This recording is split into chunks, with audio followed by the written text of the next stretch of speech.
मैं माँ बनने जा रही हूँ रुद्र। मेरी मांग में सिंदूर अब भी तुम्हारा है, लेकिन मेरे पेट में जो बच्चा है वो किसी और का है।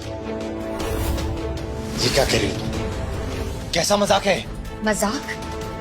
वो तो तुमने किया था रुद्र, बांझ कहकर मुझे घर से बाहर निकालकर। बेशर्म औरत, बिना तलाक के किसी और के बच्चे की माँ कैसे बन सकती हो तुम? बिल्कुल वैसे ही जैसे बिना तलाक हुए तुम दूसरी औरत के बच्चे के बाप बनने जा रहे हो।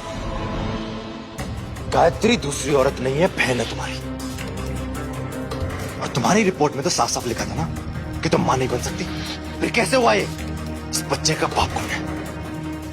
मिस्टर शैडो, जिस अंतरा को रुद्र ने बांझ कहकर घर से निकाला, मिस्टर शैडो ने उसी अंतरा को माँ बना डाला। बचपन से ही अंतरा बहुत ही शांत स्वभाव की थी। उसकी माँ बहुत पहले चल बसी थी, पर अंतरा के मामा ने कभी उसे माँ की कमी महसूस नहीं होने दी। चौल के छोटे से कमरे में सख्त गरीबी में बचपन गुजारा। मामा की बेटी गायत्री की पढ़ाई में कोई कमी ना आए, इसीलिए उसने अपनी पढ़ाई छोड़ दी।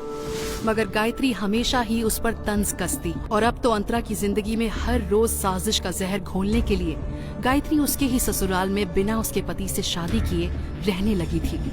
अब अंतरा की हर सुबह बेइज्जती से ही शुरू होने लगी। रुद्र बेबी, मेरा गला बहुत सूख रहा है। अंतरा, जाओ जाकर गायत्री के लिए जूस लेकर आओ। अंतरा के दिल में तो आया कि वो गायत्री का मुंह नोच ले, मगर गायत्री की प्रेगनेंसी और रुद्र का गुस्सा याद करके वो चुपचाप जूस लाने किचन में चली गई। ये जूस किसके लिए लेके जा रही? वो मम्मी जी गायत्री के लिए ले जा रही हूँ। तू रहने दे, तेरा भरोसा नहीं। पता नहीं अगर जूस में जहर मिला दिया और मेरा होने वाला पोता पैदा होने से पहले ही मर गया तो?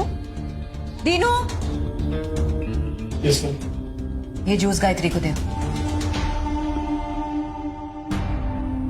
4 साल में एक बार भी तुमने रुद्र के करीब जाने की कोशिश नहीं की, तो तुमसे बच्चा क्या खाक पैदा होगा? मम्मी जी, मैंने रुद्र के दिल जीतने की बहुत कोशिश की, पर वो मेरे करीब आता ही नहीं है, तो मैं क्या करूं?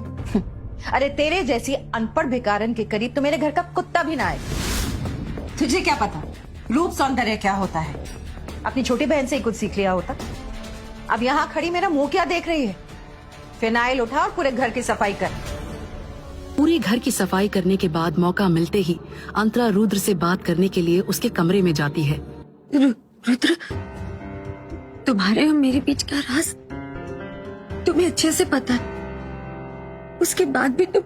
अगर तुम्हें ऐसा लगता है कि तुम तुम्हारी चालाकियों में कामयाब हो जाओगे, तो ऐसा तो होगा नहीं। मैं तुम्हें तुम्हारे मकसद में कभी